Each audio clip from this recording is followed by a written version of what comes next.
quien quiere soñar hay que decirle que empiece por ser feliz.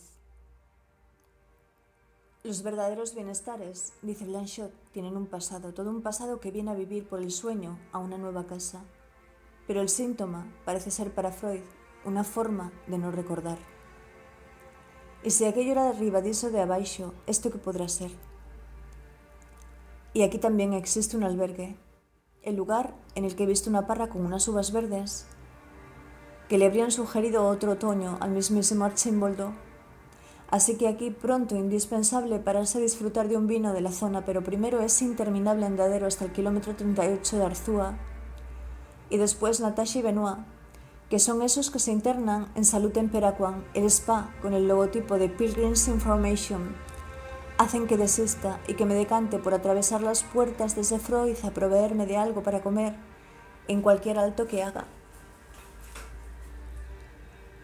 Y luego, tampoco me entretengo demasiado en el escultórico Parque de Arzúa, arte entre la grisecitud. Proudhon dice que el arte se marchita rápidamente cuando cesa de interesar vivamente a la conciencia. Pero aquí existe alguna escultura desconcertante como esta que emerge de la fuente, y cuando me pongo en marcha y retomo el punto en el que me parecía recordar haber visto la flecha, me quedo un poco asombrado porque casi sin creerlo compruebo que es la 1:15 y todavía he de mencionar a Rousseau en sus paseos. El Rousseau sin remedio. El Rousseau para el que la medicina no se hallaba preparada, porque esto un poco por Rousseau lo sabemos, que hubo entidades que se adelantaron en siglos a los conocimientos y para los que las ciencias todavía andaban en pañales. Y aunque tampoco parece muy provechoso detenerse a pensar lo que las ciencias actuales, que opinan como opinan, habrían sido capaces de hacer hoy en día con alguien que sufría como sufría él, aquel que se definía a sí mismo, en esa última obra inacabada, como el más sociable y amante de los humanos. Alguien que duda, y por lo que nos parece convincente o no. Alguien que solo dice que debe haber dado un salto de la vigilia al sueño, o más bien de la vida a la muerte, pero sin darse cuenta, sacado no se sabe cómo del orden de las cosas.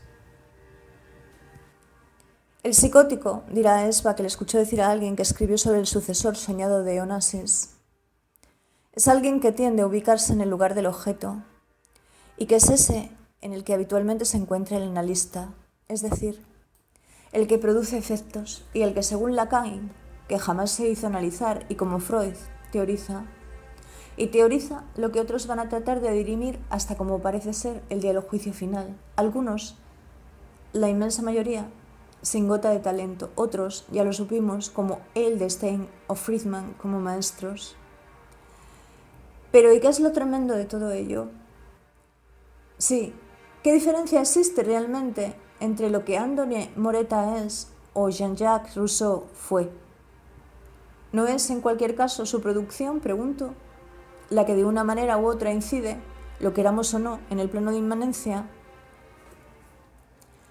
Y cuando ya en descenso y ya abandonando Arzúa por la carretera vecinal alcanzo la fuente de los franceses y que es una belleza, lo que recuerdo es que el psicótico que se sabe escuchado y que a la vez es capaz de escucharse como José, que era quien proclamaba que lo suyo era un hecho conocido porque había salido en todos los diarios, que él era el sucesor de Onassis, pero no de su dinero, sino de la ignorancia y la miseria más absoluta.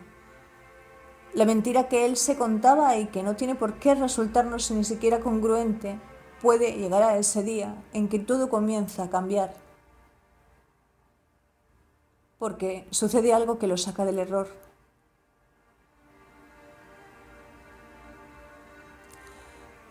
Pero ¿y qué fue eso que sacó a José del error? Pues fue solo la muerte del hijo del presidente de su país. Porque ahí fue donde cuando la realidad penetró en él y descubrió que ni los poderosos están exentos de las desgracias, porque el que manejaba el destino de todos no había sido capaz de evitar la muerte de su propio hijo, y que fue lo que indujo a José a hacer su crisis de reflexión, porque esa crisis, y como la de la angustia existe, y también de algún modo es un punto de no retorno que se puede tratar de buscar. Y lo primero que se preguntó fue por eso que también oyó. Si yo no soy el sucesor de Onassis, entonces, ¿quién soy? Y lo verá claro. Era el que soñaba con ser el sucesor de Onassis para olvidarse de la ignorancia y la miseria, y era, por eso mismo, el que se reconfortaba soñando. Y a la altura de las barrosas, dos japonesas, con sus diminutas mochilas amarillas, sobrepasan comentando lo decepcionadas que ambas se sintieron por las 2 pelotas de partido que su compatriota, Kei Nishikori, había desperdiciado en el US Open cuando se enfrentaba a mi compatriota, Per, en la Louis Armstrong, en la primera ronda del torneo. Cuando no demasiados pasos después, los tres vamos a detenernos frente a ese memorial que dice: terminaste tu corto ministerio sacerdotal haciendo el camino con nosotros, entregando tu vida al servicio de los demás hasta el último momento. Las huellas del Señor no son invisibles, tu vida es una de esas, Moncho. 22 de julio de 1998. Y a continuación, el que pierda su vida por mí la encontrará, del Evangelio de Mateo, y a continuación, la senda se ensancha.